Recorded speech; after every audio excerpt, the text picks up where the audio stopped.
Hello. So, for those of you that follow my YouTube channel, you may not realise that for the last couple of years I have been putting together a community on the internet that I've mentioned sometimes in the live streams called VirtualFlight.Online. It is a free community for the flight simulation community to join on the internet. There is a website which you can see on my screen right here for VirtualFlight.Online. And it has a Discord server where we meet up to do group flights, so we can see that here. So we can see there are many voice channels, there are all of the descriptions of the flights we do. So this week's flight, for example, is a radio navigation flight in Belgium, and obviously you get full details of the flight to help everybody out that joins in. You can send invitations out to the community if you're going flying to invite them to come and fly with you, for example. There's general chat rooms to talk about all sorts of things. So it's just basically it's a shared resource for the entire community to take advantage of. Alongside VirtualFlight.Online of the general flying together aspects of doing relaxed group flights together, we're actually dipping our toes into air traffic control soon, so it's worth talking a little bit about what we're doing to get ready for that. So we've built a new area of the website called the Codex, which is Codex just means books, and we're trying to put together lots and lots of information to help people out, both with taking part in group flights for the first time if they've never done so before, sending invitations out to other people if they've never done that before. So if we go and have a look at group flights, it's got everything in here about what you'll have to have installed, things like Discord, where you can find out where they are advertised, and how you take part, what the rules are, and any tips along the way. And again, if you wanted to invite others to come and fly with you, we've given full notes on that of how to get the best results, of where to post your invite, what to include in the message. And then we get on to the air traffic services. We'll come back to that. Part of the Codex we're also building out is a list of all of the content creators, websites, groups, podcasts and books that people might be interested in.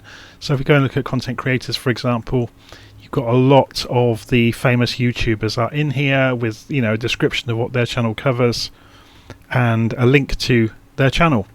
And there's lots and lots and lots of them. So yes, it's taken some time to compile this, but I think it's worth doing. So there you go. So websites, obviously it's the really useful websites for those taking part in the flight simulation community. So the likes of ChartFox, Flight Radar, FlightSim.2, SimBrief is there, SkyVector, and obviously we'll add to that as we go along. Groups, we are not the only group on the internet, and we fully recognise that. So we list a lot of the other virtual airlines here for people to go and explore. So not one size fits all with what we do. So we have no problem at all advertising the existence of others. In podcasts, there's lots of podcasts around that you might not be aware of to do with aviation and flight simulation as well. So we've listed quite a few of those out and put links through to them. So if you ever listen to podcasts in the car or even at home, then there you go. And finally, there's a couple of books listed already, but obviously we will add to this as time goes on, with putting some interesting aviation related books in there as well. So coming back to ATC, we are slowly gearing up. So in the last couple of years, all we have done is relaxed group flights together with general conversation along the way over the radio, with what everybody wanted, what anybody wanted to talk about, really, with a few basic rules around keeping things family friendly. We are going to start dipping our toe into having some special sessions along the way where we have an air traffic controller available, so you can switch channels or switch voice channels in Discord and actually go and jump into tower, for example, and ask the tower for guidance. For example, say if you're on approach and we've got a staffed tower for an airfield, and then we can begin to explore actually using proper radio telephony language along the way. Now obviously this is a huge learning curve for most people, so we are getting ready for that. And we've got prerequisites. So this is the things you'll need to have ready. So pen and paper, have Discord set up, have push to talk set up in Discord, and have transmitter running. So the ATC know where you are, and there's a link to where to install it, and choosing a call sign. So we'll ask people to change their name so that they have a call sign both in transmitter and in Discord that matches up. So yeah, and we've given some guidance on that. We've actually got guidance on call signs all over the world, of the formats they take, and where you can find out more for your own country if you want to have your own specific call sign for where you live. There's some nice to haves as well along the way, so you can have a little nav map and ChartFox or Navigraph, that kind of thing, but they're absolutely not required. So what we're trying to do is lower the bar as much as we can to get people interested and informed about what ATC is really all about. And I think it's worth reiterating, we say it repeatedly through here, the idea of air traffic control is to help you as a pilot.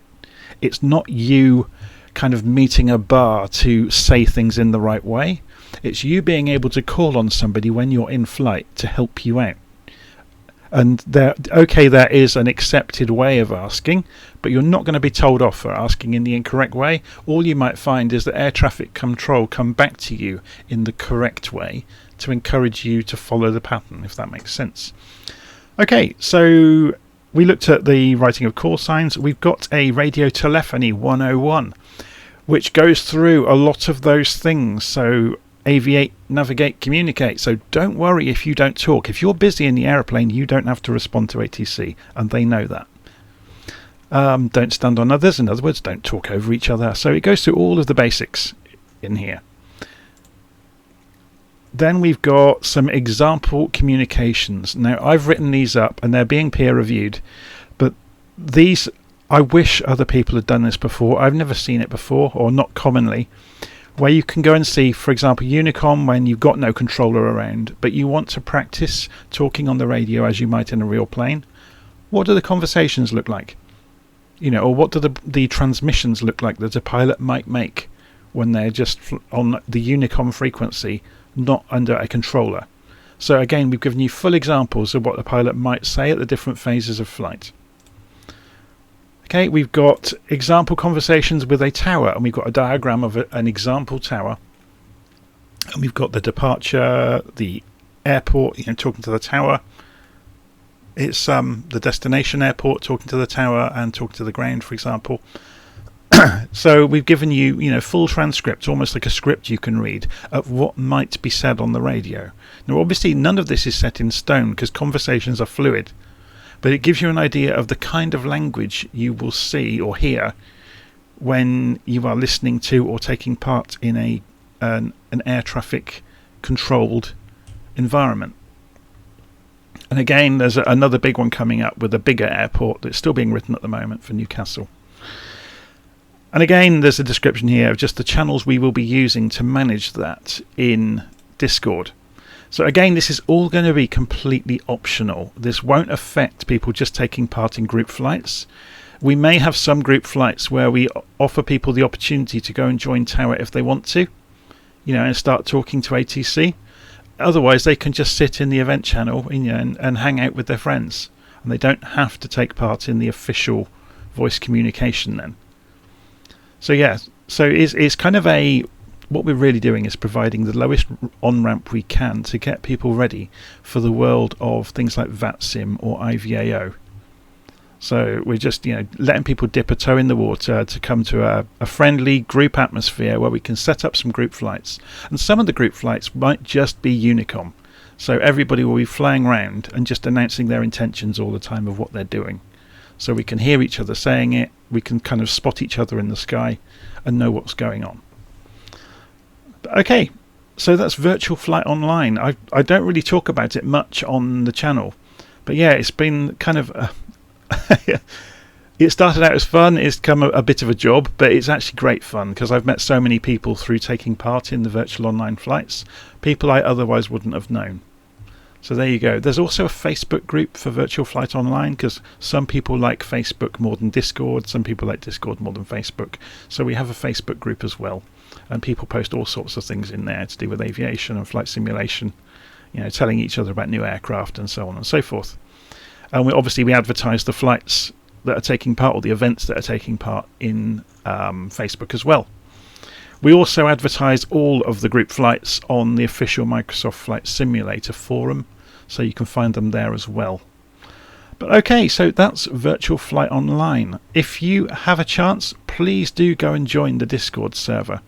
So you can find out how to do that at Virtual Flight Online. So if I go to, if I actually type the name in correctly, if we go to the Virtual Flight Online website, and if you go and click on the Discord link at the top, it will take you straight into the application. So you can see continue to Discord. You can either show it in the web or in the Discord application. The Discord application, as you will see, looks identical to the web page, and that's for good reason, because it really is a web page. Yeah.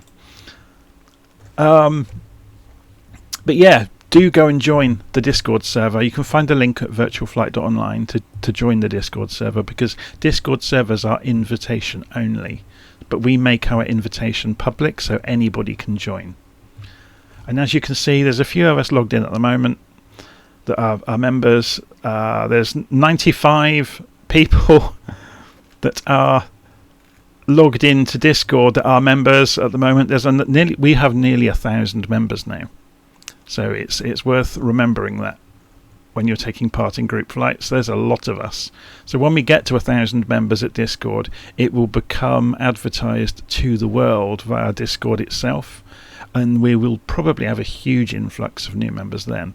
But the numbers game is really all about finding people to go flying with, and obviously the more members we get, the more chance you'll find someone to go flying with. So if you post an invitation, for example, you get an immediate group of friends to go fly around with together, and obviously to make new friends in the real world as well as in the virtual skies of the flight simulator world.